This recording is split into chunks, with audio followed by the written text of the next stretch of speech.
Y acá sí que no fue por falta de materiales. Está todo el billete acá.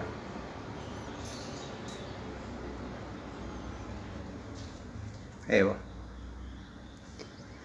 Estos son los muchachos que nos dan trabajo a nosotros. Así que no hay que criticarlos.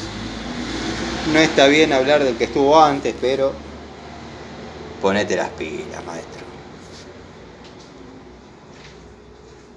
De andar por ahí ver cosas.